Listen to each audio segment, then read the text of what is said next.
O'zbekiston Kasaba uyushmalari Federatsiyasining Sirdaryo viloyati kengashi tomonidan 28-aprel Butunjahon mehnat muhofazasi kuni munosabati bilan sog'lom psixologik ijtimoiy ish muhitini ta'minlaylik shiori ostida seminar trening tashkil etildi. Unda mehnat sharoitlarini yaxshilash, ish joylarida baxtsiz hodisalarning oldini olish, kasb kasalliklari profilaktikasini kuchaytirish asosiy maqsad qilib olindi. Tadbir tafsilotlari muxbirimiz lavhasidan o'rin olgan. Ma'lumki, inson hayotining katta qismi ish joyida o'tadi. Shu bois mehnat faoliyatida xavfsizlikni ta'minlash nafaqat xodim, balki ish beruvchi uchun ham birdek muhim va manfaatlidir. Xavfsiz va sog'lom mehnat muhiti samaradorlik, barqarorlik va taraqqiyot garovidir. Har yili 28-aprel Butunjahon mehnatni muhofaza qilish kuni sifatida nishonlanadi. Sana munosabati bilan Sirdaryo viloyatida xavfsiz mehnat asoslari hamda mehnat huquqlari yo'nalishida seminar treninglar tashkil etildi. Dastlab seminar ishtirokchilari Guliston shahrida joylashgan ip-kalava ishlab chiqaruvchi korxonada bo'lishdi.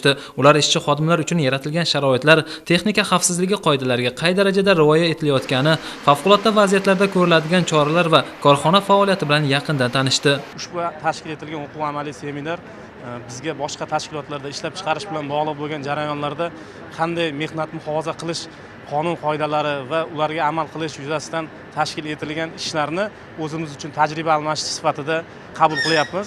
Bugungi kunda hududga Sirdaryo gaz ta'minoti filiali tomonidan mehnat muhofaza qilish bo'yicha zarur kerakli qonunchilikda belgilangan talablar asosida xodimlarga qulay mehnat sharoitlari yaratish, ularga bepul shaxsiy himoya vositalari va maxsus kiyimlar bilan ta'minlash ishlari tashkil etilgan. Navbatdagi manzil Guliston shahridagi qop mahsulotlari ishlab chiqaruvchi korxona bo'ldi. Bu yerda ham xodimlar uchun barcha shart-sharoitlar yaratilgan. Ma'lumotlarga qaraganda, so'nggi 5 yil davomida kasaba uyushmalari tomonidan korxona va tashkilotlarda 152 mingdan ortiq qonun buzilish holatlari aniqlangan. Bu yo'nalishda hal qilinishi lozim bo'lgan ishlar ko'pligini ko'rsatadi. Shuningdek, sudlar tomonidan so'nggi 3 yilda 48 mingdan ziyod mehnat nizolari ko'rib chiqilgan. Bu esa kasaba uyushmalarining yarashtiruvchi va murosaga keltiruvchi mexanizm sifatidagi rolini yana kuchaytirish zarurligini anglatadi.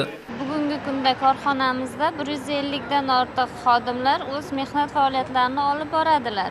Korxonamizda polipropilen mahsulotlaridan qop ishlab chiqarish yo'lga qo'yilgan. Xodimlarimiz zararli ish sharoitida ishlaganliklari sababli ularga maxsus kiyim-boshlar, sut va qatiq mahsulotlari berib boriladi. Xodimlarimizni malakalarini oshirib borish maqsadida har chorakda o'quv seminar mashg'ulotlari tashkil etib borilgan. Shundan so'ng O'zbekiston Kasaba uyushmalari Federatsiyasi hamda viloyat kengashi vakillari, hamkor tashkilotlar mas'ullari, seminar ishtirokchilari hamda korxona xodimlari ishtirokida sog'lom psixologik ijtimoiy ish muhitini ta'minlaylik mavzusida davra suhbati o'tkazildi. Shu tashkilotlar korxonalardagi ish muhiti, xodimlarni mehnatini muhofaza qilish, ularga qulay mehnat sharoitlarini yaratish, texnika xavfsizligini ta'minlash borasida olib borilayotgan ishlar bilan tanishildi va o'zaro fikr almashinib, bir to'xtamlarga kelinib, yangidan yangi fikrlar bildirilib, kelajakda bularni joriy qilish yuzasidan maslahatlar berildi. Har bir korxona ishlovchilarga xavfsiz, sog'lom mehnat sharoitlarini qanday yaratish kerak, shuni amalda ko'rsatdik. Inspeksiya faoliyati davomida joriy yilning o'tgan davrida 276 taga yaqin nazorat tadbirlari o'tkazildi va ushbu tadbirlarda aniqlangan 1044 ta kamchiliklar yuzasidan ish beruvchilarga bajarishi majburiy bo'lgan yozma ko'rsatmalar berildi va 189 nafar mansabdor shaxsga belgilangan tartibda ma'muriy jazo choralari qo'llanildi. Yig'ilishlar davomida ish beruvchilarga qanday xavfsizlik choralariga e'tibor berishi tushuntirildi.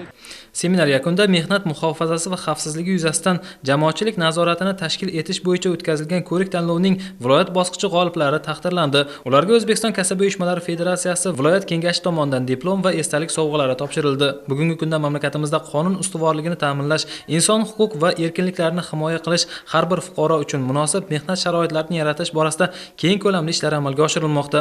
Bu esa har birimizdan yuksak mas'uliyat, faollik va daxldorlikni talab etadi.